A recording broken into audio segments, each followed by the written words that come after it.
It's very rare that I come across a well landscaped hotel in India. At the Gateway Bekal, I was lucky enough to stumble upon a beautiful landscape with a sense of purpose. So, for those who are into landscaping, take note.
So this is how the garden at night looks like, and these are some of the beautiful cottages that they have.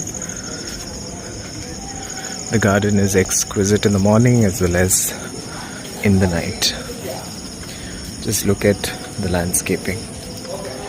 Absolutely stunning, and I just love this middle row, like a road divider, which has plants in them. And just look at these beautiful cottages with thatched roofs.